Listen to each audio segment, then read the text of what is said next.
తీర్థయాత్ర కార్యక్రమానికి స్వాగతం. అన్నింటిలోనూ తన ఉనికిని ప్రదర్శించే రూపం, జగమంతా తన మూర్తిమత్వాన్ని చాటే ఆకృతి శివస్వరూపం. యోగం, భోగం, ఆధ్యాత్మిక సంయోగాల మేలు కలయిక పరమేశ్వరుడు. సమభావమే శివుని అభిమతం.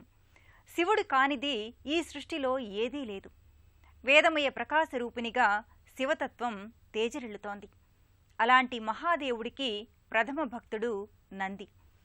సదా శివధ్యాన నిమగ్నుడై ఉంటూ శివ పరమాత్మ సాన్నిధ్యంలో తన జీవితాన్ని గడిపే ధన్యాత్ముడు నంది.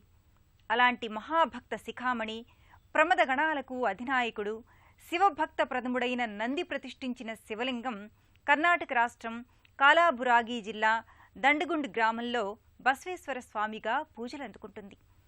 ఈశ్వరుడు, బసవుడు ఒకే పానవట్టంలో ఉండే ఈ అపురూప క్షేత్రం బసవేశ్వర సన్నిధానంగా భక్తుల్ని ఆకట్టుకుంటోంది.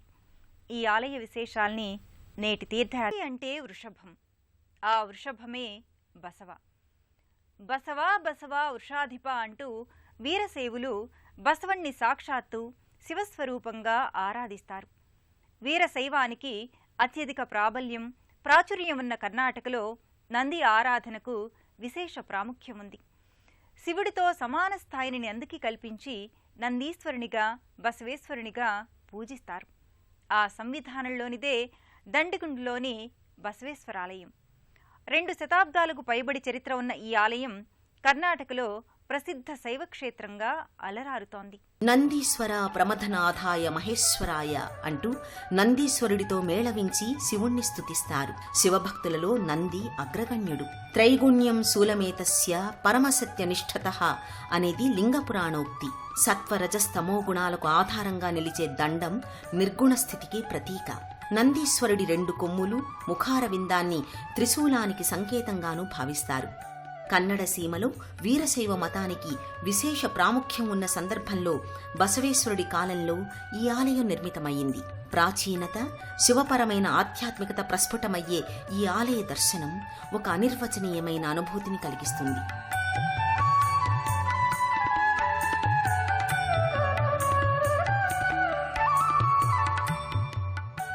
శివభక్తుడు, బసవేశ్వరుడి సిద్ధాంతాల పట్ల ప్రేరణ పొందిన శివగురువైన చెన్న వృషభేంద్ర శివాచార్య మహాస్వామి ఈ ఆలయాన్ని పునరుద్ధరించారు. నేటికీ ఆయనకు ఈ ప్రాంతంలో అనుచరులు, శిష్యగణం ఉన్నారు. ఉత్తర కర్ణాటక గుల్బర్గా జిల్లా చిత్తాపూర్ తాలూకాలో ఉన్న ఈ దండగుండ శివాలయం శైవ గురువులకు, శైవమత ప్రచారకులకు కేంద్రస్థానంగా వర్ధిల్లుతోంది.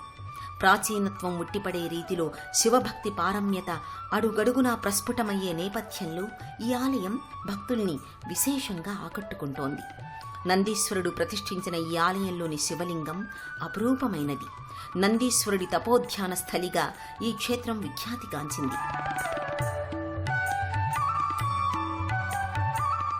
ప్రధాన ఆలయ ప్రవేశ మార్గంపై శివపార్వతుల వర్ణరంజితమైన ఆకర్షణీయమైన విగ్రహాలు, ప్రక్కనే నందీశ్వరుడి ప్రతిమకు ముందుగా భక్తులు ప్రణమిల్లి ప్రధాన ఆలయ లోగిలిలోకి ప్రవేశిస్తారు.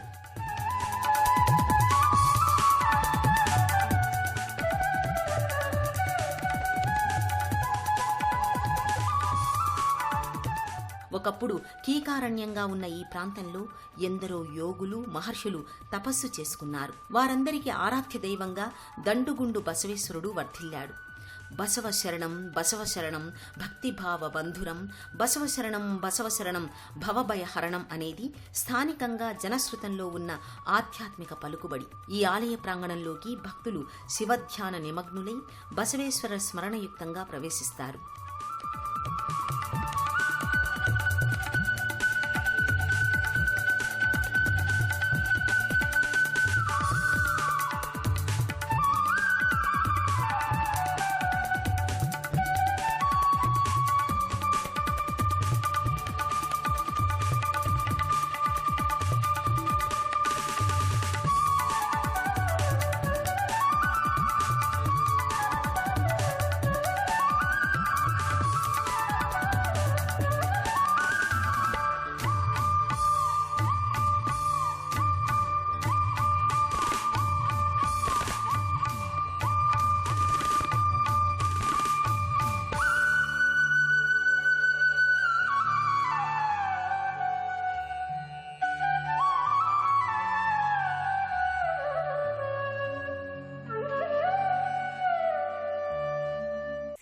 సాక్షాత్ పరబ్రహ్మతత్వం.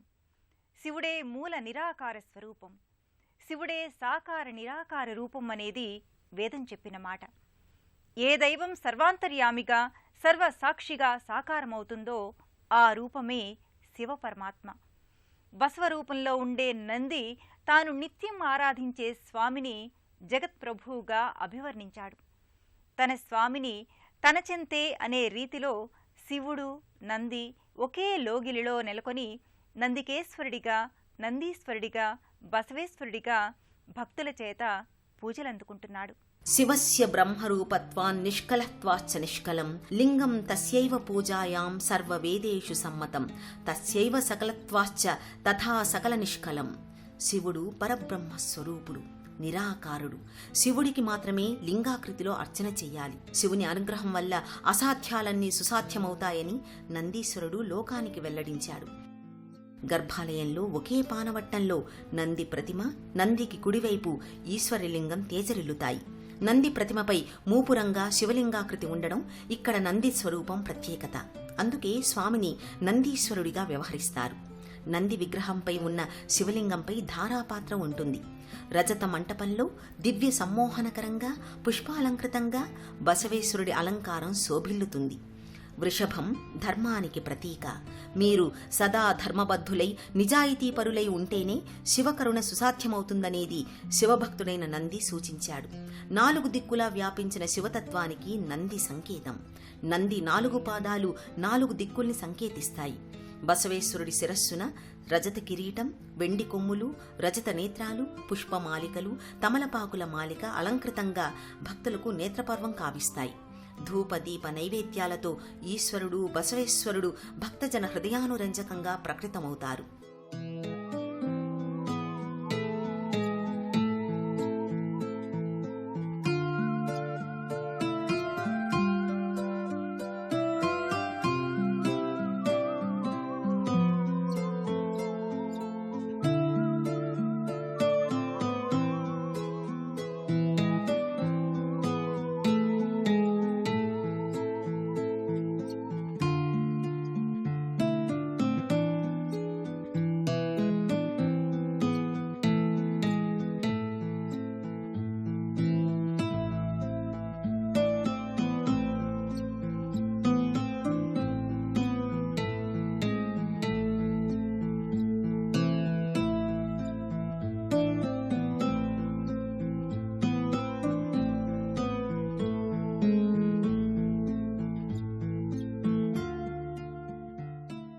ఈశ్వరుడు అభిషేక ప్రియుడు.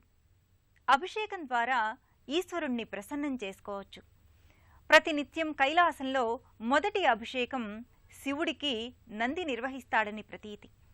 అందుకే నందిని అభిషేక కళామూర్తిగా అభివర్ణిస్తారు.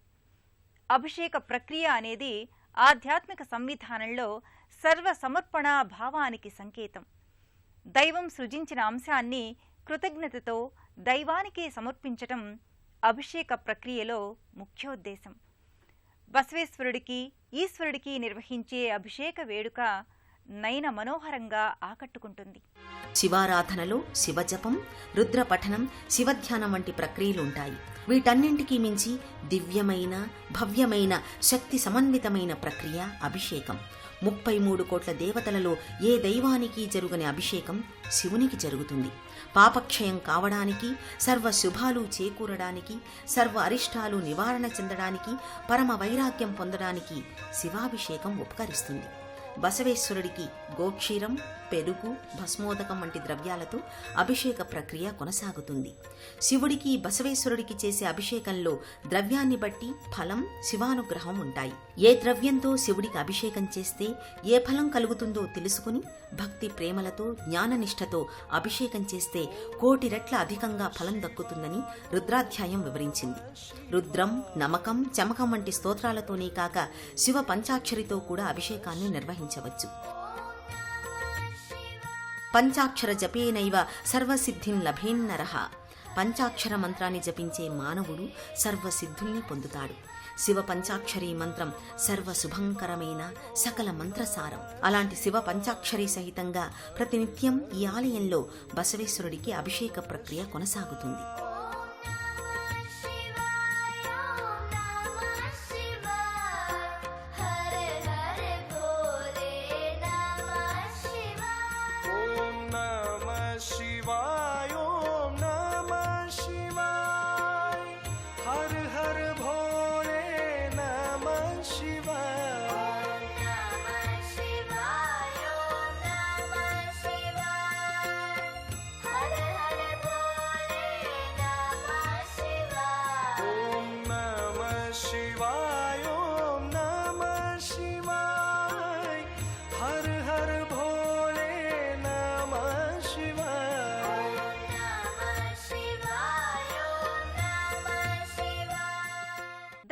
బసవేశ్వరుడు ఆరోగ్య ప్రదాత, ఐశ్వర్య ప్రదాత, వ్యవసాయ ఫలప్రదాత అని భక్తుల విశ్వాసం. వ్యవసాయదారులైన భక్తులు తమ తొలి పంటలో కొంత భాగాన్ని బసవన్నకు సమర్పిస్తారు. ఈ క్షేత్రంలో నియమపూర్వకంగా 11 రోజుల పాటు బస చేసి స్వామిని పూజించుకున్న వారు దీర్ఘ రోగాల నుంచి విముక్తి పొందుతారని విశ్వాసం. ఈ ఆలయానికి క్షేత్రపాలకులుగా వీరభద్రుడు, వీరాంజనేయ స్వామి వర్ధిల్లుతున్నారు. బసవేశ్వరుడు ఈ క్షేత్రంలో వెలయడానికి, నంది ఈ లోగిలిలో శివుణ్ణి ప్రతిష్ఠించడానికి ఓ నేపథ్యం ఉంది. కైలాసం నుంచి తరలివచ్చిన నంది ఇక్కడి కీకారణ్యంలో తపస్సు చేసుకోనారంభించాడు. ఆయన మనస్సు కొద్దిసేపటికే తపస్సులో లీనమయ్యింది. క్రూర మృగాలెన్నో నందిని చుట్టుముట్టాయి. అయినా సరే నంది తపస్సు భగ్నం కాలేదు. కాసేపటికి తపస్సు నుంచి బయటకు వచ్చిన నందికి క్రూర మృగాలన్నీ సాధు జంతువులతో కలిసిమెలిసి సంచరించడం గోచరమయ్యింది. ఆవు, పులి, సింహం, జింక వంటి జంతువులు స్నేహభావంతో మెలగడం నందిని విస్మయపరిచింది. శివపూజకు, శివలింగ ప్రతిష్టకు ఇంతకు మించిన స్థలం మరొకటి లేదని భావించి స్వయంగా తాను ఓ శిలను శివలింగంగా మలచి తన స్వరూపాన్ని కూడా మరో శిలతో రూపుదిద్దుకుని రెండింటినీ ఒకే పానవట్టంలో ప్రదర్శించాడంటారు. అందుకే ఈ క్షేత్రం అలౌకికమైన ప్రశాంత తత్వానికి సాకార రూపంగా తేజరిల్లుతోంది.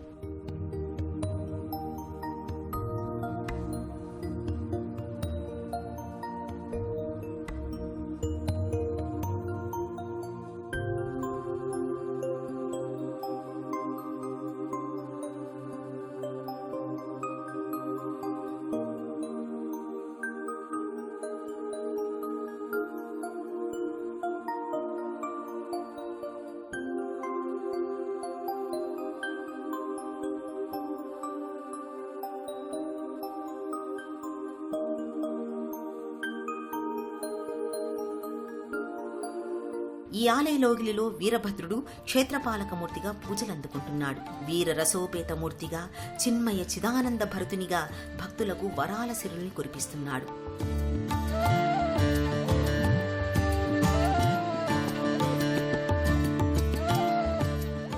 ఈ ప్రాంగణంలో ఏకశిలపై ఆంజనేయుడి మూర్తి గోచరమవుతుంది. ఈ ఆంజనేయ రూపం సహజ సిద్ధంగా ఏర్పడింది. ఎవ్వరూ చెక్కకుండా స్వయం సిద్ధంగా రూపుదాల్చిన విలక్షణ ఆంజనేయ స్వరూపంగా భక్తులు దీనిని ఆరాధిస్తారు. అందుకే ఈ మూర్తిని స్వయం సిద్ధ హనుమాన్గా వ్యవహరిస్తారు.